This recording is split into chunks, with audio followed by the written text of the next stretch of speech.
Hey, Tom here, FlipAnythingUSA. So they raised it a quarter point. That's no surprise. I thought it was going to be a half a point. I got Chris here with me. And Chris actually landed a great deal. Congrats yesterday, Chris, on getting a new property. He got a property worth, he figures, between 80 and 120, right? Yeah. And got it for $42,000. He leapfrogged, which is always a good thing. Probably made the difference of him getting it, and that's a good thing. So if you just got here, Flip Anything USA. This is just a real estate channel about making money. I've got a mentorship at FlipAnythingUSA.com, and today we're going to talk about the interest rates. When I started, the interest was coming down from like 16%. My first home loan, which was when I was 25. That's the first money I borrowed actually directly from a bank, was in like 1985. Yeah, 1985. Yeah, maybe 1987 actually. And I borrowed at 9 1/4, but they gave it to me for 9 1/8 because I became a depositor. So if I put about $100,000 in there, I'd already made almost $1 million at that point in my lifetime. Wow. So I was already sitting pretty fat. And I did it up with real estate. That's why I'm such a big advocate of real estate. And I tell you guys all the time, there's nothing like real estate to get rich. And this is why I'm living proof. You know, I was a millionaire by 27. That was back in the 80s. And I've never had to suffer like a lot of you guys do, worrying about retirement and worrying about putting your kids through school. I've been able to write checks for all that stuff whenever I've needed it. Of course, I didn't have any kids till I was in my 30s, but anyways, so if you don't have my book, get my book, Wake Up and Smell the Real Estate. You can get it on Amazon, Audible, and Kindle. It's been a bestseller there. I urge you to check that out. And we're going to get into it here in just a minute.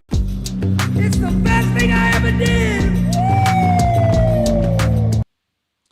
All right. So I didn't even get to hear the announcement because I was so sidelined with the settings on this. And did you either? Or did you watch it, Chris? Off and on. I mean, just a little bit here and there. But sounds like, 25 basis points and a little bit of a hike. And as we talked about, Tom, I guess they just keep raising this thing, I think that they just keep raising until they feel like it's made a difference of some sort. Okay. I think your volume might have been low, but I think you're good now. And let us know if the audio's working, guys. We had an upgrade on the computer here. Of course, threw everything off.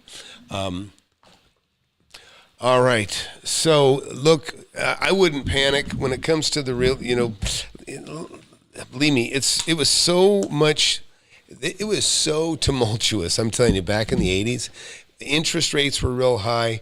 And it doesn't affect you on making money with property, by the way. It doesn't matter how high the rates are. As long as you buy, you adapt to the times. You have to. People ask, how could you deal with that? Whether it's a tragedy or anything else. And, it's like, just like if somebody dies that you know what? You got no choice. You have to endure it. And that's the economy, too. And that's everything. I've had, I keep saying this because I continue to feel this way. I don't know how long I'll feel this way, but I still feel like a very rookie green investor. I quit my other job that I've been doing for 15 years, my whole adult life. And I had a lot of friends ask me, you're getting into real estate right now? Isn't it a bad time to be in real estate? Yeah.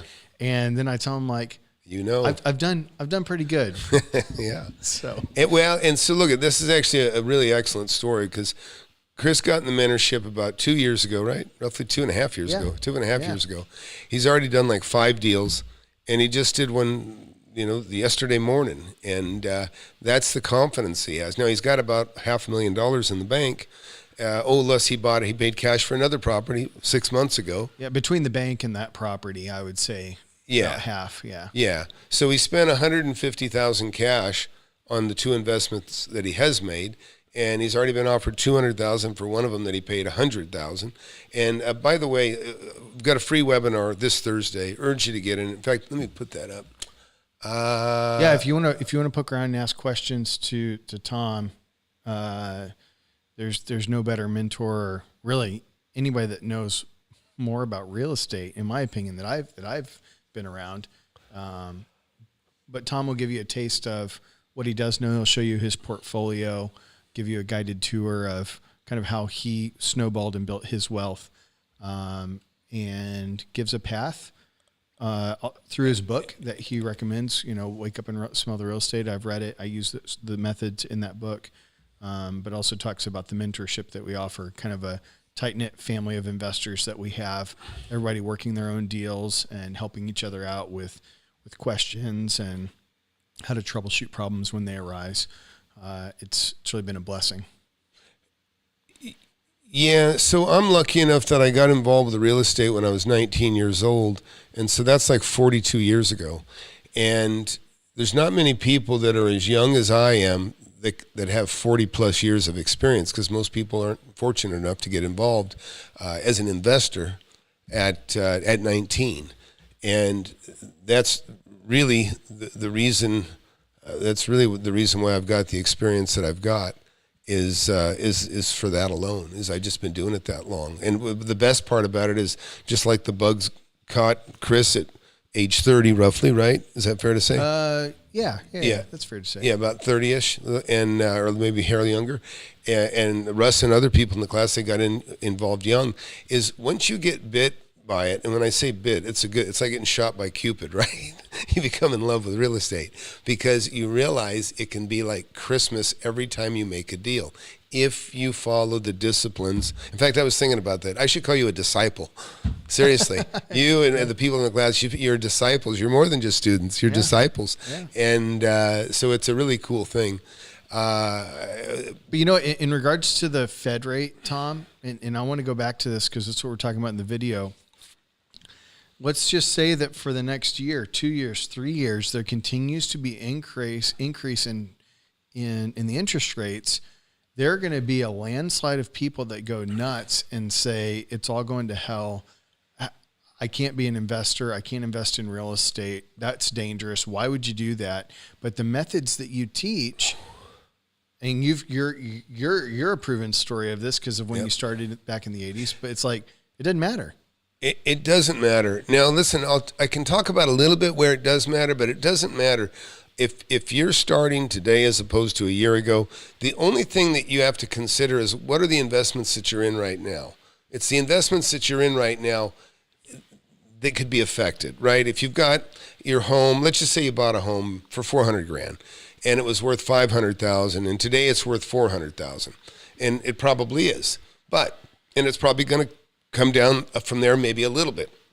Now, if you have a place to live, you need a place to live, but your interest rate is only 3% because you refied it at the right time, or when you bought it, it was the right time.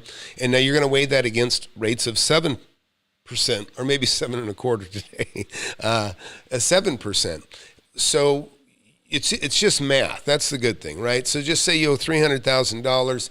That $300,000 is costing you roughly $1,000 more a month. Okay, that's 4% a year. So that's $1,000 a month more it costs you.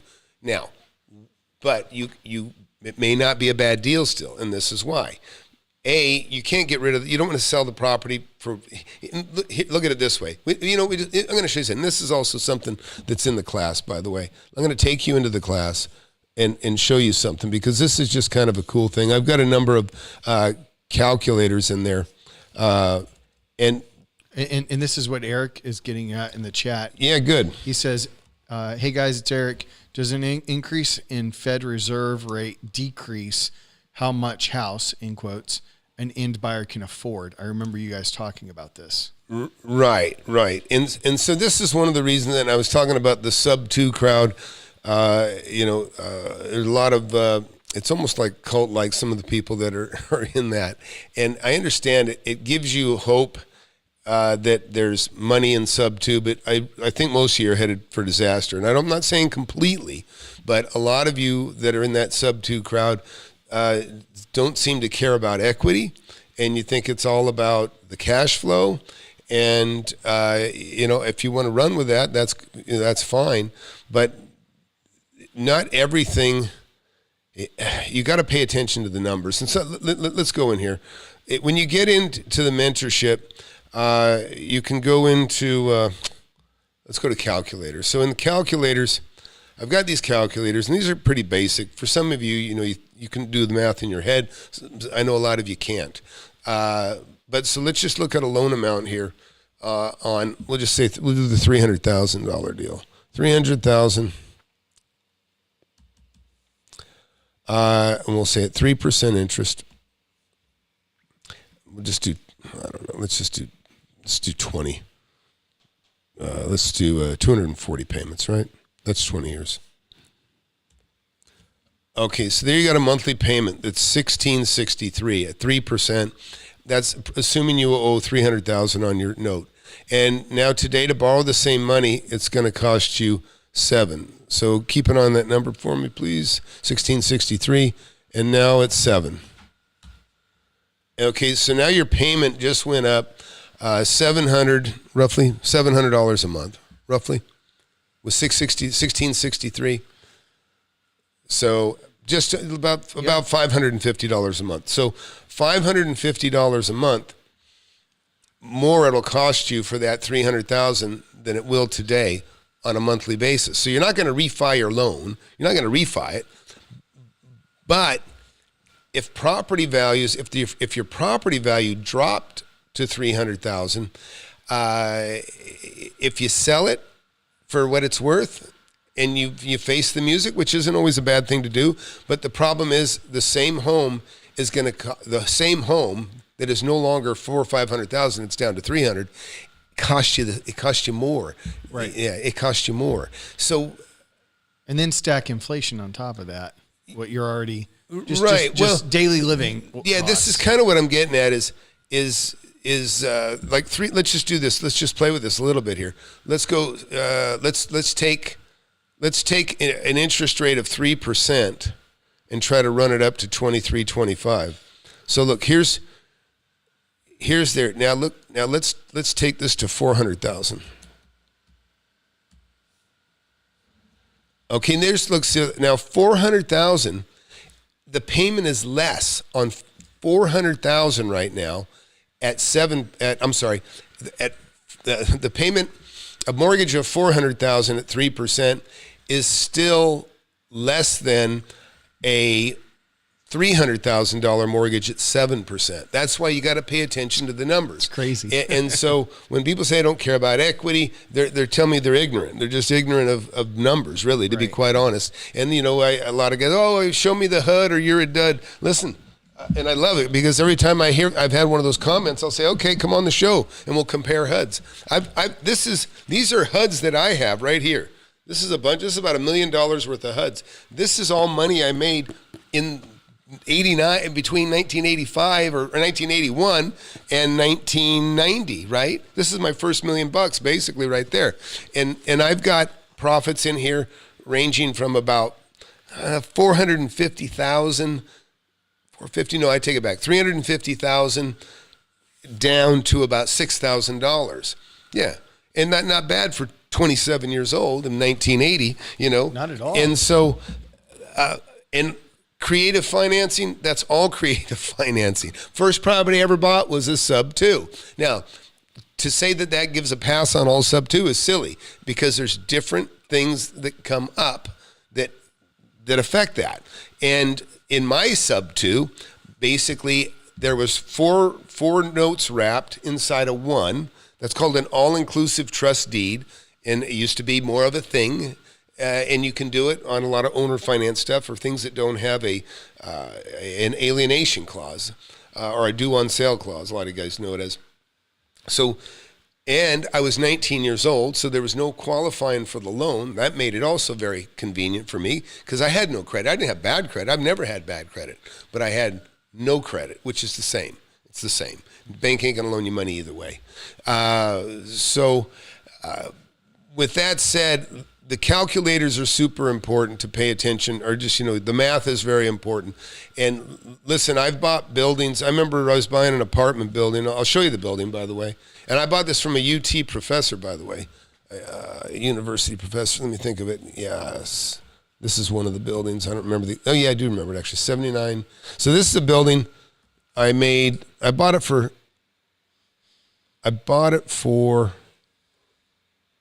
400,000. I sold it for 560. Yeah, check this out.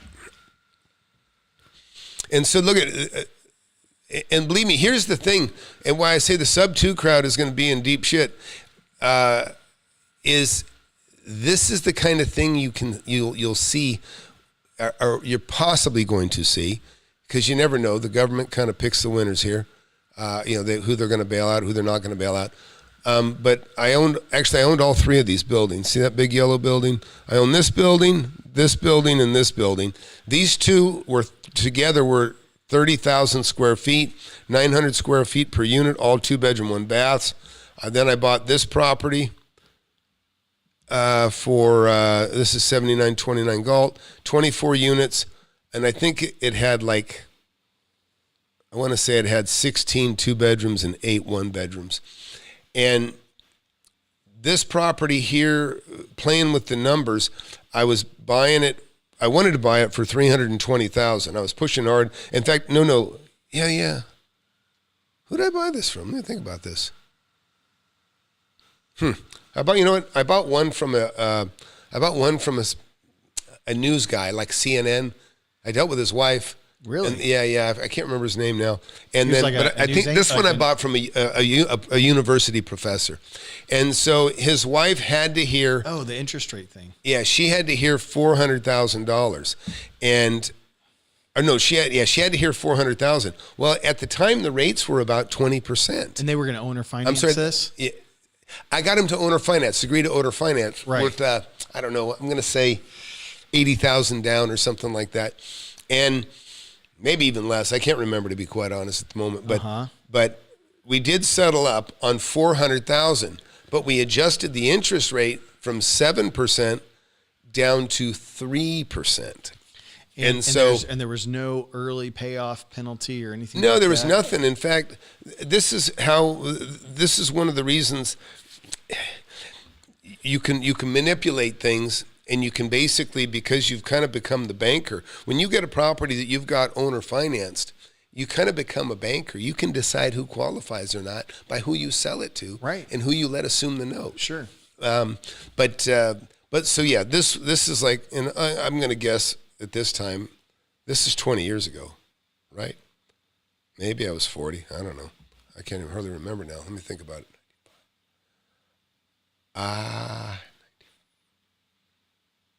I guess I was about 32 actually. So this is after I was a millionaire and I was getting rolling and buying bigger properties, and I probably made my second million right in here, maybe third million, and then and it's like a snowball. It gets with that one though, Tom. With this one specifically, so you bought it on paper. You bought it $400,000 by $80,000 down, 3%. I was something like that. Yeah, I don't know if I put 80 down or 40 down. And then you just started making the payments. And then I was making the payments, and then I resold. What I did is I went and I raised the rents. Right. And I sold it and I found another property I wanted to buy. And so I basically flipped it. I held it up maybe a year at the most. And I sold this for $560. So I made $160 on this, but really I made another $30 on the financing. So technically I sold it for $590 because I charged them $30,000 to assume my loan that I had no control over anyways. But I mean, in other words, I could let them assume it or not. I could have paid off the note. So they picked up where you left off with the owner financing. Yeah, because what I was keenly aware of was the fact that they were borrowing money at about 6-7%. And I said, how about I give you a 3% loan, right, on probably $300,000. And they're like, hey, yeah, we can come up with the delta, the 260 or whatever they're buying it from me for, 260 plus 300. So I said, sure. And so I charged them $30,000 to assume my loan, and it brought me another $30,000. So how did you clear that up with the current owners that you were doing the owner financing with? They knew that somebody else took over your position? Because when I created the note, I made it so that it was assumable. You did? Yeah. Okay. Meaning I made it so it was not non-assumable. If it doesn't say it's not assumable, it's assumable. Right. So these are some of the things that you'll learn. And listen, if you just got here, go here. Let me see. There we go. Check it out, guys. Get in here. Don't miss this. Tomorrow night, 7 p.m. Central. That's like a little over 24 hours from now. You can talk to me live. I will walk you through it, especially you guys that got a kid or two. You maybe haven't even bought your first home yet.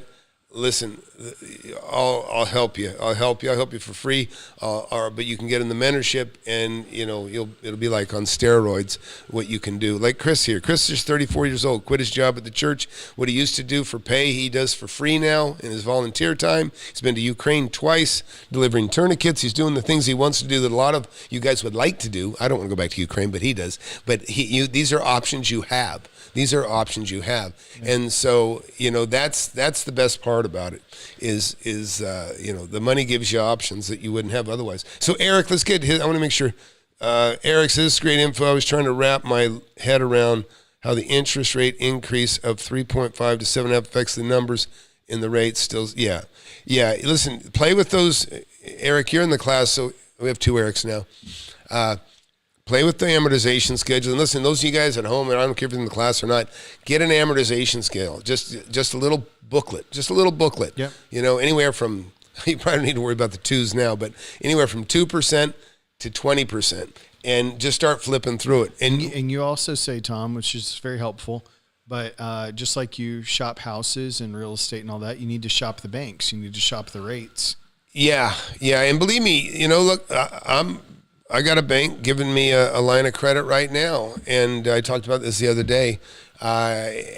It's just numbers. It's all numbers. It's all numbers. Listen, the bank's going to look at what your debt is to your worth. They're going to look at your rentals. They're going to look at your leases, how many people are in lease. They might even look at the quality of your tenants. If they're smart, they'll look at the quality of your tenants. Look up, see if they're a long-term business or not. But to your point, though, Tom, I want to speak to that a little bit because I think it can be really intimidating for some people, and I know it was for me. When you say it's just numbers, you're right, it is just numbers. But if you've never done the math equation with those numbers, it can be intimidating. And so to jump through the hoops a couple times, even pretend, right? Let's play with the amortization schedule. Let's go to the bank. Let's apply for some loans. Let's see what we can qualify for. It is a numbers game. You have to understand the numbers, but I can testify after doing it 6 or 7 times now, I'm still learning. I know the most important numbers, but I'm each time I do it, it gets easier and easier. Right. So I'm aware, listen, the numbers become terrifying when they get further from what you can relate to and from further for what you could cover from, say, your cash flow that you have from a job or from, whatever income you have from what you have. Look, I remember when I had my first, this is my first $10,000 a month right here. This is $10,000 a month income coming in like about 1991, actually 1990, because that's when I closed the last deal. I made 300 and some odd thousand on the last deal, and all of a sudden I had $2,450 a month coming in. Well, and it was I was trying to track my journey back. I think it must have been 5 years ago. Mm-hmm. But my wife and I, we started with $12,000 that we pulled out of our 401ks to put down on our first property. Yeah. I remember being thrilled that I was clearing $3,000 a month on that building after, the mortgage. And I had a pretty good, mortgage at the time was most of the bill. Yeah. Now, I have hundreds of thousands of dollars a month coming in from rents, just from rents. And I've had money coming in from notes. That's 2 things. Interest never sleeps, and neither does rent. Interest and rents. Remember that. Interest never sleeps, rent never sleeps. And you love it as long as you're the one receiving the interest and the one receiving the rents. And believe me, I'm like, believe me, right now, the people that do the books on my rentals, I'm all over them to say, make sure everybody's paying on time. Get on it, because this is when you got to watch it. People start to slip. And believe me, everybody knows me as a landlord, knows, look, I consider our success shared, and when times get tough, I'll eat it sometimes with the tenant a little bit. And likewise, I have good tenants. I've got tenants that are like pushing me to get leases signed. I had Anyways, I got some stuff I'm moving over to TripleNet, which urge you guys to put your people on TripleNet. I think we're going to be putting, in Texas, I think we're going to be putting residential property on TripleNet leases before long. You have to. They're going nuts over with the taxes. Okay, so let's see. Got some more questions here. Hey, Jerome, glad you're in here, buddy. Oh, yeah. Is that a peace sign or a victory sign, Jerome? I haven't figured it out. Just peace. Well, it's also victory. Oh, I guess. Yeah, both would apply, right? Or could. Sure. Our valuation. No, I don't know. Patrick wrote, Tom, what are your thoughts on CBRE loans? My understanding is lenders won't require an income statement from you, but the property must cash flow to market rates and put 20% down. Remind me what a CBRE loan is. Commercial bank? Is that what we're talking about? Look it up. Listen, I can tell you something, Patrick. So check this out. This was a beautiful thing in the 80s. They used to have a 25% no qualifier. So, all the stuff you go through, all the stuff you have to go through right now to get a loan, a residential loan, and I feel sorry. I mean, it's never been great. They keep asking for one more thing, and you're like, why didn't you ask for that in the beginning? Fortunately, I just pay cash for houses anymore. I just borrow the money against one of my other assets if I don't already have the money. But the thing is commercial lenders, the beauty of commercial lenders it's much easier to get a loan through a commercial lender than it is a residential, because they're looking at the numbers, they're looking at the lease, they're looking at the health of the companies that are renting from you. And, if they're smart, they do all that, and they are smart. So the commercial bankers, that's what they're looking for. They're looking for leases and long-term, it's all numbers. How much rent are you going to have coming in? What's your mortgage going to be? It's pretty simple. Jerome, you might have to. I'm telling you. Community-based research evaluation. I don't know. Coldwell Banker, it can Richard acronym Ellis. for maybe many things. I don't know. But the bottom line is, Patrick, is what CBRE loans. I don't even know. Like I said, I'm not sure what we're talking about. That commercial mortgage portfolios. I think it's just commercial brokerage real estate. But I am familiar with a different term. It's not CBRE. Well, there's a company called CBRE. So right. Yeah, I see it all. I see CBRE all the time. That's why I'm not sure exactly what you're referring to, Pat. Hey, listen, if you just got here, please hit that subscribe button. I've been investing in real estate for the last 42 years, I think now, 42 years. And there's so much to know. It takes a long time to parlay what you know, what you've learned over that time to people that need it. And part of it is because the circumstances that come up when you need help with something are not always the same and don't always happen at the same time for people. Yeah. And so, like I say, I teach people how to make money the quickest, easiest, best way. And then when they run into a problem, it's like customer support. You call up, somebody on a computer program and you need help, you can get it from me because I've been there, done that. Very few things I haven't run into. Let's see, what else? I'm familiar Dinnernet. with the DSCR loans. It's debt service coverage ratio. Maybe that's kind of along the same lines, but if you go to apply for a commercial or multifamily even, yep. If they just see that the rents you're bringing in will cover the mortgage, they're typically very likely to sign off on the loan. Yeah. Without a massive down payment. Yeah. Hey, David, I want you to ask me that in the mentorship meeting Saturday, and I'll answer that question. But yes, and I've got a really, really great system, by the way. But it's so good that I'm not even going to share it here. I'm going to share it just with the class. He just said that's what it is. Commercial mortgage backed. Wait a minute. Securities tumbling soon. Oh, yeah. So here's the deal. Right now, what's caused these banks to fail is the lack of liquidity. Right?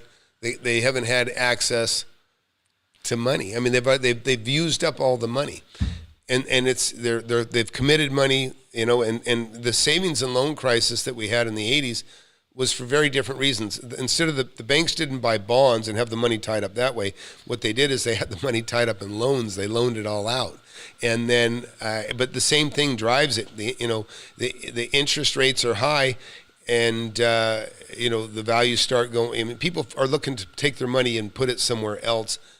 They draw on the bank, and the bank doesn't have it to give, and they collapse. Let's see, what's Sing right here? Do you self-manage or? Yeah, so look, I'm involved, even if I have an outside company manage my property, and I have like 2 outside companies, and then I have my own, management. But even if you're an outside manager for me, I'm still involved. I still have my finger on the pulse of everything that's going on. As you should. No, you should. You should. Listen, if you really care about customer service and longevity of your tenants, then you want to be involved with the management in as much as you want to oversee it. So you tell all your tenants, you develop a relationship with all your tenants, and then you'll be copied on, and you make sure your management team, I kind of hate to use team sometimes because people misuse it a lot, I think, but if you call that part of your team, then you want to know what's going on, and you tell them, listen, when you want to buy an air conditioner, when you want to have an electrician come out, when you want to have a roofer come out, you CC me and the firm that we're using, and my managers know who my roofers are, who my first choice is, if they're busy, who my second choice is, who my first choice electrician is, who my second choice electrician is, who my first and second and third choice is on my air conditioning guys. And there is so we go through that routine. If number 1 is too busy, then we go to number 2. If number 2 is too busy, then we jump to number 3. And number 3 is usually some of the bigger companies. I have a small, I've been doing this, the people that I've been using in my neighborhood right now, I've been using for 25 years, whether it's Concrete Man, whoever it is. And so you always try to keep those guys the busiest. And that's why, I always go to the top of the list. If anybody, the more stuff you have, it's the economies of scale. The more business you are, the more important you are to a company, the quicker they respond and react and take care of you. The other thing is being very prompt with your pay. Everybody knows I pay from a text. Right. You text me your invoice, you get paid like that. And that's how I like it. And if I could, I'll speak to this on the Airbnb side of things, because I've self-managed a couple properties now. And let me tell you, I get hit up all the time with one in particular management company for short-term rentals saying, hey, let us manage your short-term rental for you. They charge an astronomical fee. Yeah, about 8% on average, or more on your Airbnbs. B, here's the big kicker. If you go and look at the reviews of these properties that they manage, people have complaints out the door. Literally, people are leaving the properties. And so I'm a big proponent of self-managing my own properties because nobody's going to do it as good as I do. No one's going to treat the guests the way that I will. Yeah. No, nobody cares more than you do. And that's why, listen, I'll tell you a little tip right now. Management companies, and hope none of them are watching. I'll save it for the class. I'll save that. Yeah. Listen, get in the mentorship, and I'll share that one with you. I will share that tip, and that's a big one regarding management companies. Get in the webinar tomorrow. I got the webinar 7 p.m. tomorrow. I promise you'll learn more in my webinar probably than you will in certain classes of other people that teach this shit, to be quite honest. And I do think there's a couple bad apples everywhere, but I'm sure there are some great property management companies out there. A buddy of mine just sold his management company, and he's been managing some of my properties for 25 years. Yeah. And I was so glad. I called him up. I was almost afraid to ask, did it close? Did the sale of his business close? I was afraid to ask because every time he'd turn around, I call up and there'd be somebody new working there. So he's like turned into a school. And that's why I joke. I say, you're not a management company, you're a management school because you're teaching people to manage property, then they quit. And for whatever reason, I couldn't tell you because I'm not in the office, but it's true. And that's a lot of businesses feel like that. They feel like you get somebody good, you teach them what to do, and then they're gone. And it's very frustrating. I've owned businesses my whole life, still do. Tom, have I ever done a land contract? I've done many of them. I've done maybe 70 of them. Land is where it's at. Yeah, land is good. That's probably 1/3 of all the deals. I've done about 205 deals, I think, over my lifetime, and I'd say about 1/3 of them have been land. About 80% of mine Yeah. so far have been land. Right. Well, until you start buying those commercial properties, I want to. you're getting there. I want to. So yeah, it's really cool because I'm seeing, Chris, Rich, and a lot of people in the class. Russ, they're kind of basically just following in my footsteps, so to speak. And it's kind of neat because. Like I say, these guys are going to be richer than I am someday because they're shortcutting everything. I'm shortcutting them to success, right? I mean, it's fair. There's just like, I don't know. It's just a wealth of knowledge. Yeah. What you learn through the steps that you've given us to take, because I think everyone they do have to learn for themselves. You do learn it for yourself, for sure. But you give us the steps to take. Hey, you give us the homework, right? Yeah. And when you go do your homework and you actually follow through on those steps, you learn a boatload. Yeah, and that's kind of what I was getting at earlier is, so look, let me tell you, the students in the class are half the asset of the whole class now. I mean, the mentorship. I mean, Sure. The mentorship and the course is really important. I mean, that'll get you rolling. The book will get you excited too. But once you get in there, it's the problem solving that we do and some of the new stuff that comes up. You'll be watching the class and you'll go, oh man, that looks like my area. You know what I mean? And believe me, there's many areas all over the country that are in completely different states, but the situations are similar. Oh yeah, and the opportunities are the same everywhere. My People don't most understand recent that. property I purchased, I kind of stumbled into something, and then I was kind of brainstorming with the class, and then a couple people in the class were like, "Hey, Chris, well, have you considered this or this? And Yeah. if you do this, this is where you would go buy this asset for the property." And I was like, "Oh man, that's a fantastic idea." Yeah, absolutely. And look at new opportunities come up, and I'm not talking just about buying property, but new, with gadgets and things or shortcuts to something, and people in the class share that stuff, and some of that's very valuable to somebody else within the class. So yeah, so look, if you just got here, hit that subscribe button, and listen, I know 90% of the real estate gurus out there are fake. They're liars. They don't have the chops. They don't have the experience they pretend to have. And it's up to you to challenge them to prove that they've done the stuff that they allegedly say is so easy to do, because it's ridiculous. You can't pull experience from your rear end. It doesn't work that way. You have to have done this stuff to know what you're talking about and to really know and feel it. And that's why I have such confidence. And of course, the mentees like Chris and other people that have been so successful, I can back it up. In other words, a fake guru is really somebody that makes promises or alleges potential things that can happen that they have no record of ever producing. You follow me?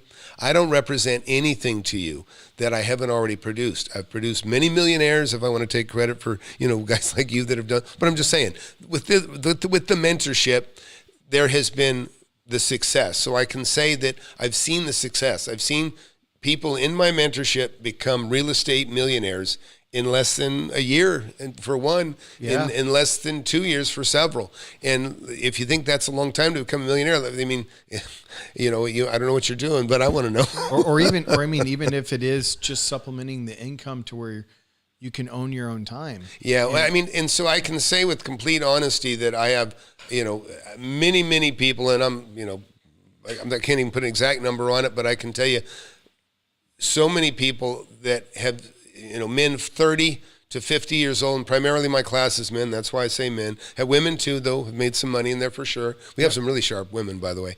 But they have, in a year's time, they've created a pile of money that is greater than they've ever seen in their lifetime. For sure. Guys that make $100,000, they're like, you know what? It took me 20 years to save $100,000, and now with the mentorship, I've made $100,000 in 6 months. Yeah. That's we got quite a few of those stories, a lot of those stories. No doubt. And so it's peanuts what I charge for the class. And if it's one of those things where, I mean, the people that are watching this right now, if you're watching this right now and you're not in the mentorship, the truth be told is you have the real estate bug. You just don't know how to make it work. Yeah, and look, back to the fake guru stuff. Listen, You know when you're watching somebody that's fake because something doesn't smell right. Like, it's like getting in the elevator with some rough-looking dudes. You're like, this may not be a good thing to do. Yeah. You know what I mean? And that's your subconscious telling you something stinks. It's because it does. There's stuff that's left out. Let me just tell you something. When I'm and I could almost do like a mini mentorship or a mini webinar here, but basically I run around and show you all the properties that I bought in my 20s and 30s and what I currently buy in the last 10, 20 years, and I demonstrate that I've lived and done all these things and all the different properties, land, farm, acreage, food parks now, apartment buildings like you see behind me, houses, duplex. This is, what else? I mean, everything, commercial. In fact, while you're watching here, listen, you guys go to FlipAnythingUSA.com. Go there right now and just look in the upper right-hand corner. I want you to look at this. You can go to the links below. There should be, or right here, FlipAnythingUSA.com. Go to FlipAnythingUSA.com/webinar. Right here. Go to up here. Let me show you. Right here. It's right in the corner of the screen, right here. When you go on to Flip Anything, see where the hand is? Right there. You click on that, and that'll take you to the webinar. Just fill out this form. All it is your name and email, and you can put your phone in there if you want, and I'll text you. In case a lot of people get paranoid because the stuff goes to spam, maybe, I'll text you the link to get in. And listen, this is the beauty of the mentorship. You really do have access to me. A lot of these guys, they don't let you have access to them because they don't have the answers. They don't know what they're doing. Now, they can make a good sales pitch, but what they can't do is answer questions.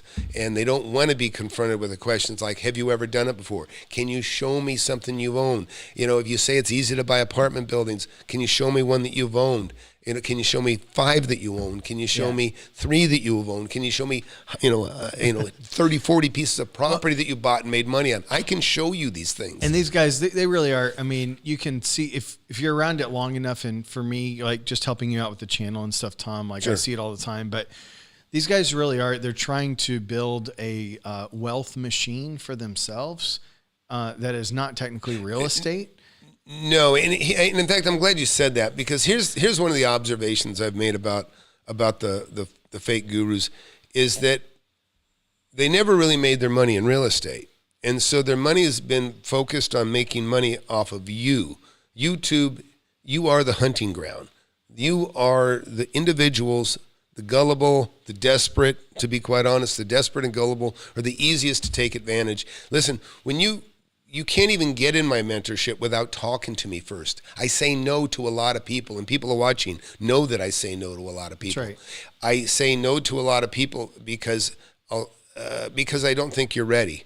And it could be for a number of reasons. It doesn't matter about age. It doesn't necessarily matter about money, but it may have something to do with your age and the amount of money you have. Because you want these people in your class, you want them to be successful in real estate. You want them to build their own, little portfolio, big portfolio. No, I want you to become millionaires. Yeah, I mean, a millionaire isn't that much anymore. To succeed. Yeah.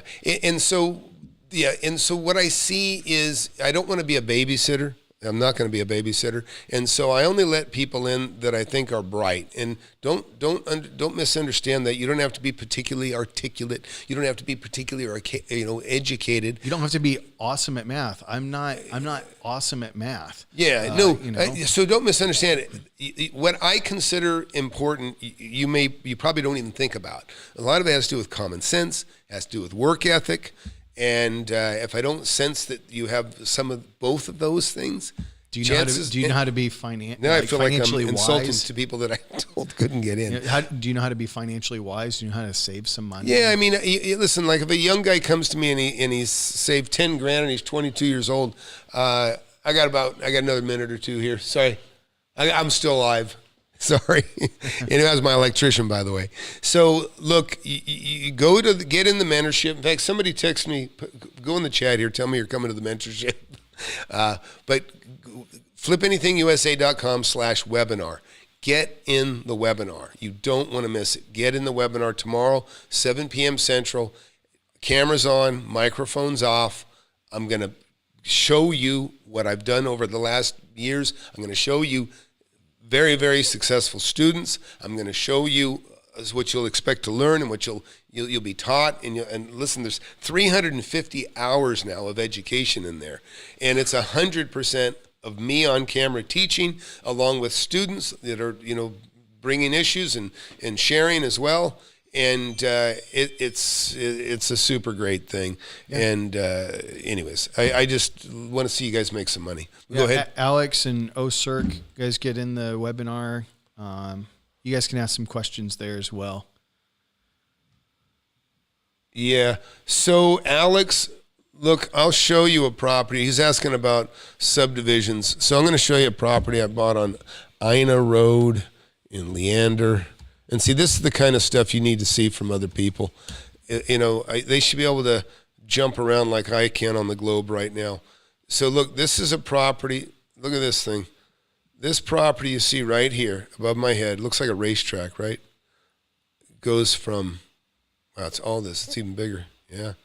All of this that you see above my head, all of this is 52 acres. I made over $2.5 million on this property. And this was one that I changed the zoning on, actually, and it made it worth more money, which that's the thing. You've got a contractor and a developer. So I've rezoned properties and made a lot more money on properties because I did rezone them. But buying vacant land, I've gone into areas like this and bought up multiple vacant lots and made lots of money. And in this case, this is a whole subdivision. There's 180 homes on this property now. And when I bought it, it was just raw vacant land. In fact, this was a mobile home park when I bought it. It was a failed mobile home park. But these are the kinds of things you learn. So be sure to go to the mentorship tomorrow, 7 p.m. And anybody got any other questions? Let's hear it. How much dollars total would you say is good to start with? It doesn't matter. Listen, when I started, I actually literally, I'm going to tell you real quick. That's a good question. When I say you can start with little or no money, it doesn't mean you're not going to need some money. It means you might have to find somebody else for the money, to be quite honest. And that's okay. You bring the deal. Finding the deal is what's hard. That's what I teach you to do, is how to find the deal. Once you know how to find the deal, finding the money's easy.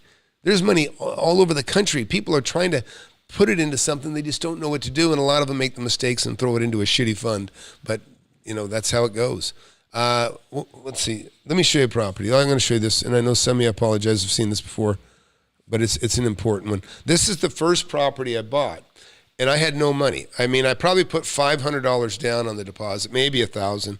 And again, this is me, 19 years old. I was looking for a place to rent, and I ended up having an opportunity to buy this property. Now, this is 5,900 square feet, 3,500 in the back in this metal building, 2,400 in the front in this stucco frame building. 19 years old, I got to move in when they accepted my contract, and then we closed 6 months later. And I had all those 6 months with no mortgage, but I was in the building. And that was how I saved the $1,500 a month, so that I'd have the $10,000 down after 6 months. And guess what? This is when interest rates were about 12%. They were 12% higher, way higher than they are right now. And but anyways, 19 years old, I bought that property. And right after I bought it, somebody offered me $20,000 more than I just paid for it. And that's what set me on fire. And then just to give you an idea about how quickly things can happen, by the time I was 27, I was a millionaire, but I had bought this property where you see my cursor. I bought this from Mission Linen out of Santa Barbara. I was very excited because I knew the day they signed the contract that I made $100,000, and that's what I did. I sold it for $220. I paid $105 for it. I made $2,500 on this building, an assignment, which you guys like to call wholesaling. And listen, I want you to think about that. I made $2,500 on this building right here. This used to be Waterbury Hardwood, a little hardwood company. So this is what I want you to consider. I made $2,500 on this, being what you would call a wholesaler, like a wholesaler, right? And then across the street, I made $120,000. That's the difference between being a wholesaler and being an investor like I'll teach you to be. It's peanuts compared to having an elephant. You know what I mean? You want the elephant or do you want the peanuts?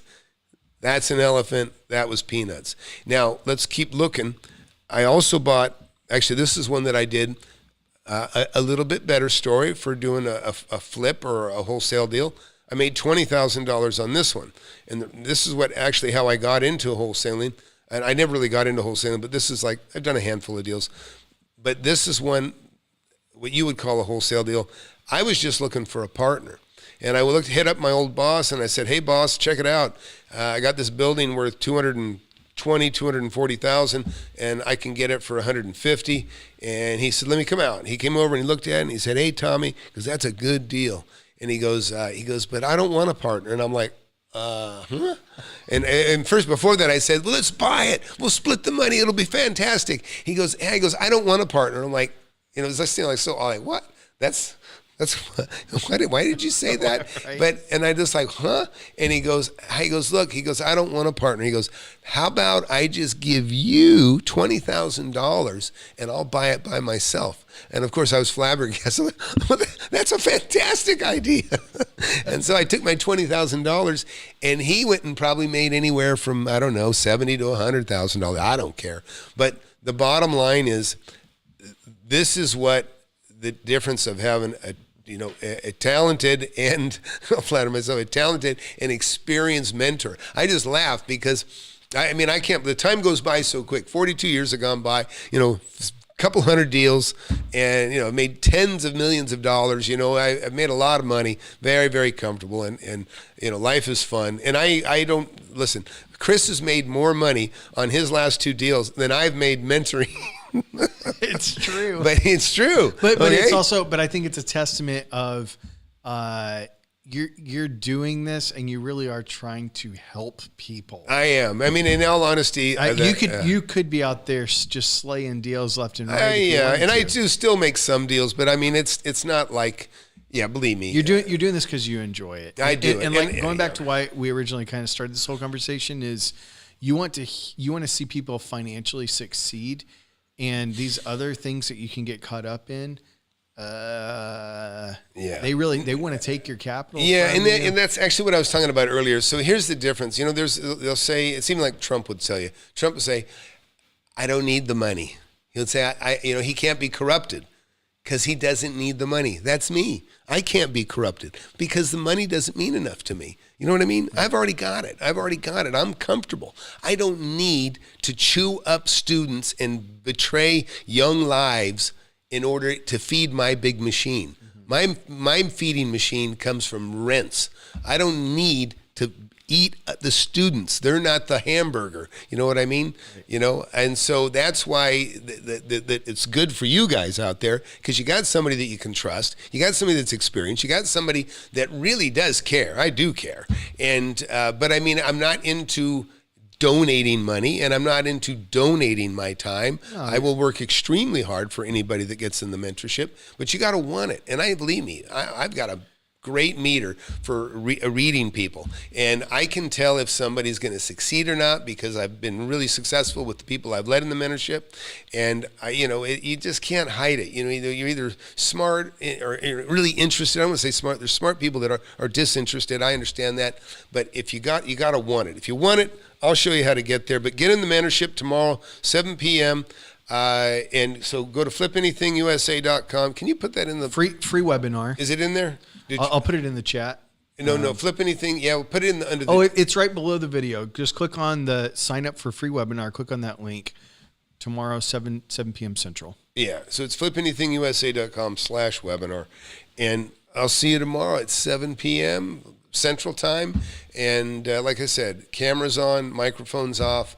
I will give you a tour and a webinar like you've never seen before that really few people can do. The only person I think could probably do a similar webinar would maybe be Ben Mala because he's got the chops, he owns property, he's had a path. In fact, Ben actually started later than I did. And he's young. Ben is younger than me and wealthier than me, and he started later than I did. But guess what? He started with a mentor. He had somebody to take him through and show him. And that's why you can be so much more successful than you are than using some fake guru. And that's what I'll leave you with. Any other quick questions? So we're not scared of interest rates getting any higher. No. Listen, there's always any change that comes is going to present opportunities. Now look, I'm getting a line of credit right now for 7.75%. That is 3.25% higher than my last line of credit. My last 2 lines of credit that I got were for multiple millions, and I still have those multi-million-dollar lines of credit available to me. But I'm getting one more at 7.75%. Why? Because just in case I need more cash, I want to have it. And do I care if listen, I'll pay 20%. I don't care what I'm paying relative to what I'm buying. Listen, think about this. People say, it comes out being 20% by the time I pay up, the points and everything else, and they're charging me 12% rent. And it's like, well, maybe you're a risk because you don't, you know what I mean? You haven't got the credibility of the chops that they're taking a chance on you. But the real estate is what makes them feel comfortable. And so where I'm going with this is, you shouldn't care if you pay even 20% interest on the money you borrow if you know what you're doing. If you're buying a property that's worth significantly more than you're paying for it, paying 20% is a whole hell of a lot easier than having a partner, which is 50% of your deal. I want 100%. I want all the money. So I don't mind paying 20% annually. That's peanuts compared to, you make $100,000 on a piece of property and, you're paying 20% for maybe a couple months. It's nothing. It's not 20% of your deal. It's just 20% on the money that you borrowed. So again, this is where people get challenged on numbers, and I understand that. But it's just basic math. That's probably why I'm so good at it. It's just basic math. If it wasn't basic, listen, I don't even know, I can tell you right now, I don't know how to do, what's that thing we learned in 9th grade? Algebra. I don't know how to do algebra. I can do algebra. Yeah. I know. I can't. And like I say, and I'm glad I haven't. But when they put I could not help my daughter with her homework. When they finally put me in calculus or whatever, I quit on the second day and went to the welding class. Oh yeah. Well, I do know how to weld. I do know how to weld. I was good in metal shop. Yeah. But so listen, it really is. It's like sometimes you don't know what swimming's like till you jump in the water, and then when you figure it out, you realize no big deal. Riding a bike the same way, but but it just does take some time. It does take some time, and the good thing about not just buying a course, but having a mentor. It's a mentorship that you're paying for. It's the mentorship. It's the ability to call somebody that can walk you through something real quick, say. And you know what I mean? It's like you get balled up on a problem. Me and Crispin, look at my picture. My picture looks fairly good right now. It's been shit for the last 2 weeks. And Chris and I did it the hard way. And I was like, just call an OBS expert and we'll figure this thing out. But he figured it out. But it took us 2 weeks of shitty videos is what the cost was. And finally we got it figured out. But I was like, I said, I don't look that bad on camera. And now I'm looking more like myself. But so anyways, hey, looking forward to seeing you guys in the mentorship tomorrow. Again, hit subscribe if you're new here. Listen, don't be afraid of this economy. Be afraid of not investing, okay? But I'm not saying blindly invest. I'm telling you right now, you invest while you're under my mentorship. I am very confident that you will do very well as long as you follow what you learn. If you do it, you learn, you'll be successful.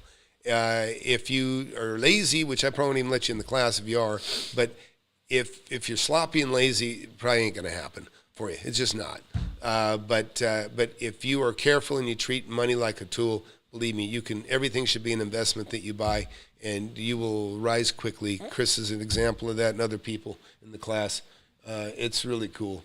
What's that about 1031 exchange? I'm just telling him that he was asking us if when we sell, do we do 1031 or do we eat the tax? Both, yeah. Yeah. But I mean, I'm in the middle of, right now, the property that I have under ownership is I use 1031 funds for it. And I'm going to roll it again, I hope. Yeah, so he's rolling 1031 money as long as he can. You got a small window with that, unfortunately. Right. But But listen, you'll learn about reverse 1031s, by the way. Reverse 1031s are really beautiful when you get to the stage that you can take advantage of them. Requires having a little more money, but they're a beautiful thing. And I just did a nice one. So look at this. I had 3 houses I bought, $120,000 a piece on average. So $360,000. That $360,000 now is that I paid for those 3 houses is now an investment that gets me $15,000 a month. But even after taxes, I clear $12,000 a month. So I get $144,000, which, I mean, that's almost in 2 years. In 3 years, I have more than what I paid for the entire 3 homes that I bought.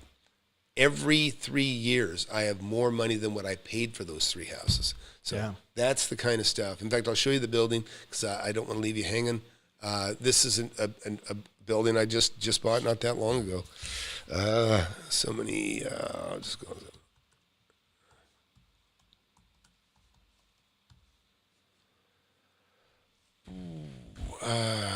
What is that?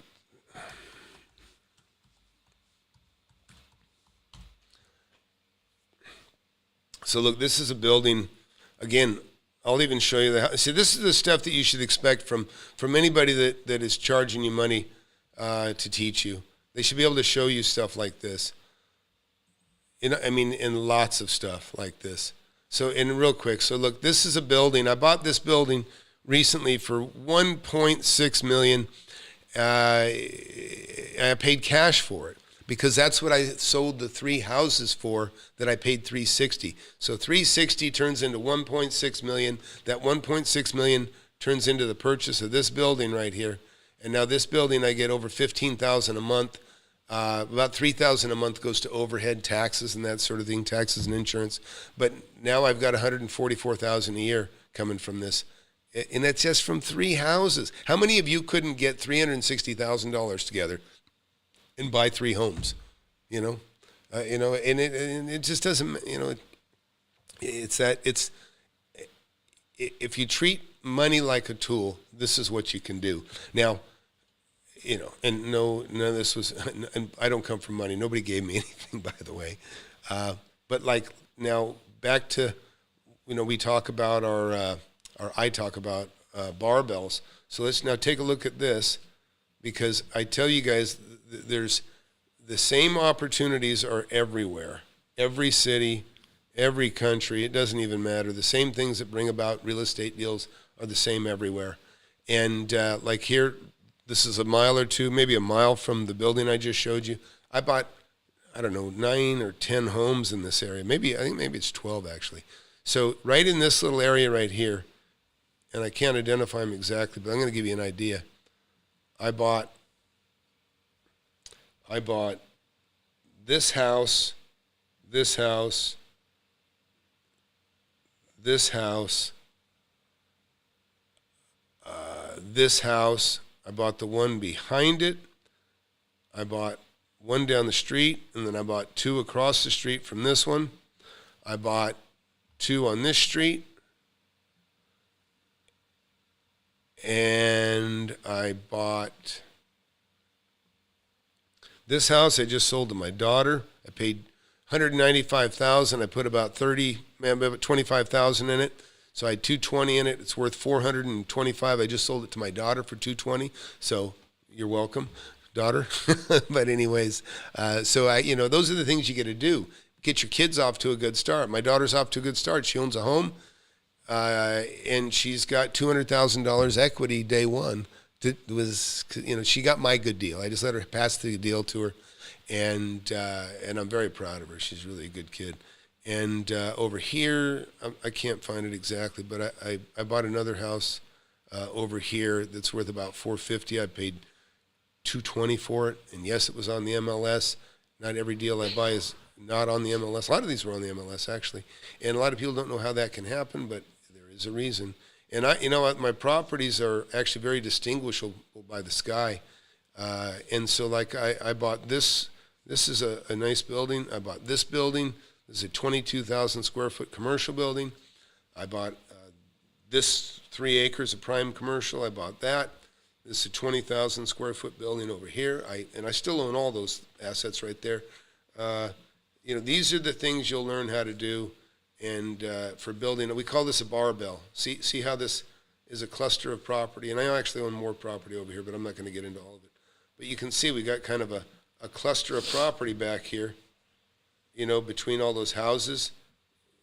Here's a little cluster, and then you drive this. I call this the barbell. Come on down here, and then we get into the other end of that barbell, and which just means more money. And let me see where that is. Yeah. Ooh, that's the building I'd like to own. I don't own yet. Yeah, Cirque, if I'm saying that right, I don't know, Cirque, but he said since you've been in the game for a long time, and this can be a misconception, right? When you look at people who are in real estate or investors, is most of your debt now almost paid off? No. I mean, it depends on the asset. Right. But you and I talked about this the other day a little bit, and it's just like there's kind of sometimes a misconceived notion because you're a real estate investor and you've just got millions and millions of dollars worth of real estate. You have millions and millions of dollars worth of debt. Some people maybe think that you're just right up against that ceiling and you're just taking a little bit off the top. Yeah, it's been that way. Listen, I've been leveraged to my teeth before. Right. These are the things you'll learn from me. I mean, I've been in all kinds of precarious positions, because in the learning experiences that I've had. Mm-hmm. Hey, let me finish this real quick, though, and then I'll get on to that. So look, because I'm talking about the barbell. Now, this is another one I bought here, and then you come down here, and now we're kind of getting near home turf, and like this is a building here. I get $27,000 a month rent from it. This one I get just as much, $27,000 a month from that. I own this building here. I used to own this house. I bought this house, this house, this house, this house, this house, this house. You're starting to get the idea. I buy all around my home, and then I buy all around my work, and then I buy in between, and that's what makes a barbell. Two big clusters, and then the pathway between. And there's more in here. And then, it goes on. I can jump to other buildings that are 20 miles away from here. But this is how close many of the deals really are. And that's why it's so important that you start learning this stuff. I got guys in my class that gave money to fake gurus, and it jaded them for a few years. And, they lost money. They had to pay back to whoever they borrowed it from, or whatever they saved was gone. And, now they realize, oh, you know what? And now they're in my class. And they just wish they'd have had their eyes a little more open in the beginning and didn't have to pay such a terrible price. And that's what I don't want for you guys. I don't want you handing your money to a fake guru and being jaded and just losing that time is precious. You don't want to lose that first 10 years from your 20s to your 30s. Let me tell you, from your 20s to your 30s, you got more energy than ever. That's when you bust your ass, just work your ass off, and you'll be a millionaire or multimillionaire. I didn't even get married till I was 30, I think. I started having kids when I was 34, 33. But I was already a millionaire. When I met my wife, I was a millionaire. She was 19, I was 27, And I'd pull up to a property, she'd say, why are we stopping here? And I go, oh, we own this. And she goes, oh, we do? I go, yeah. And she didn't even know because it doesn't matter. It's just what I do. Anyways, a lot of property, right? Anyway, don't have time to go through it all, but you can see there's probably 20-something properties right there. Millions. But the way that you teach us to buy properties, there's going to be equity day one, a lot of it. No, you're not going to buy it unless there's equity. That's right. Right. Yeah. That's what I'm saying. But going back to Cirque's question, I think as far as how much you leverage that debt versus not, it's up to the buyer. It's up to the investor. Some And so how much you have paid off or not. Right. Well, let's talk about that. This is the deal. I don't like to listen. Some of the mistakes I've made, and believe me, when they're not like you think. Some of the mistakes I've had are holding on to properties. Holding on to properties was the mistake.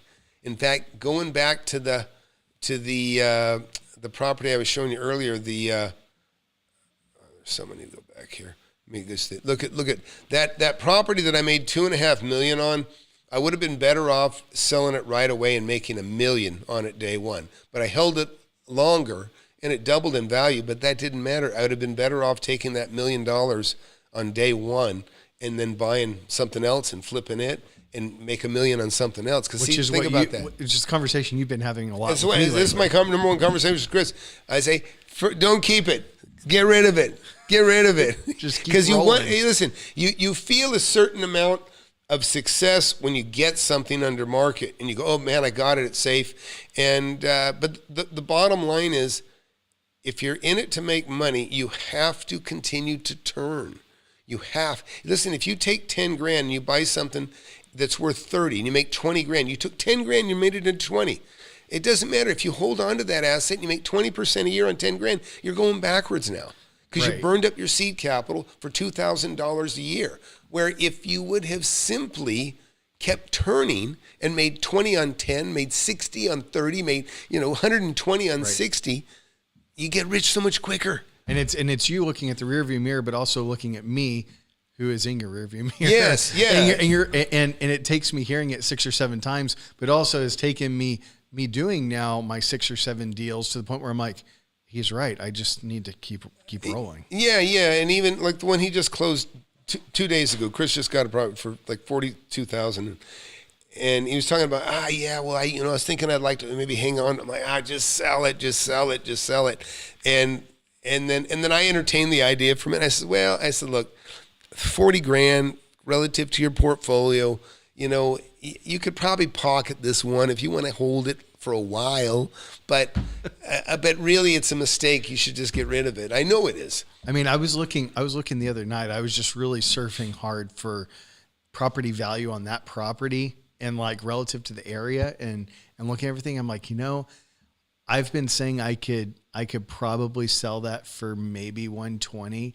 Yeah. I started looking really hard. I'm like, maybe I could sell it for 200. Yeah, well, see, here's the thing, and this is fun. You can look at Chris's face. You can tell he's almost giddy over how excited he is. Yeah. So he's fun. already a jovial, nice guy. He really is. And happy guy, right? Yeah. I wish I was just as naturally happy as he is all the time. But it's gone up like 10x, okay? Oh, for sure. 10X, when you get a because deal. he's like, it's a nonstop grin ear to ear because he's making money. He can sit there and go, like I say, this guy was working full time not long ago. Now he's not. So, and he's making way more money. He's already made like three years income, maybe. Pushing it. I'd have to do the numbers, but it's for sure. Yeah. And, well, anyway, so hey, look, let's go. Hey, real quick here, Fernando. Hey, Tom, have you bought real estate lately with these? Yeah. Oh, at these rates, I haven't paid. I'm about to get a line of credit at 7.75. So, and that will give me a line of credit against one of my properties. So technically, I am borrowing against it, and I'm doing it with the intent of spending to buy some property. That I may pay cash for a couple houses, or a few houses with the money that I got from that one.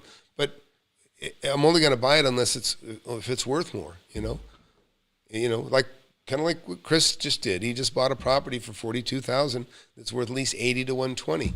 And, some of the hardest obstacles that students find is evaluating the property that they're going to buy. And that's one of the things you're going to be able to learn is to know how to evaluate a property. Anyways, look forward to seeing you guys in the webinar tomorrow. Go to FlipAnythingUSA.com/webinar, get in the survey, and come in tomorrow night, 7 p.m. Central. You can talk to me directly and ask me any question you think I'm a fake or a fraud. I look forward to dispelling that. I call out those guys. I have no fear. I have nothing but credibility on my side to show you, and I'm excited for you guys that will get in. I know a lot of you will get in the mentorship, and you'll be on the right path. So we'll see you guys later, and see you tomorrow. Yo, stop and listen. Time is on a mission to eliminate all the snake oil and the fake gurus that fake y'all. He'll show you how to build an empire, starting with nothing but a desire. All you really need is a good mentor, not a used car bullshit. With time, you'll learn to crush it. Investing like Warren Buffett. With real estate, you cannot procrastinate. Everyone who hesitates is left at the starting gate. Hey, yo, so don't delay and join today. The mentorship and flip anything. USA, go.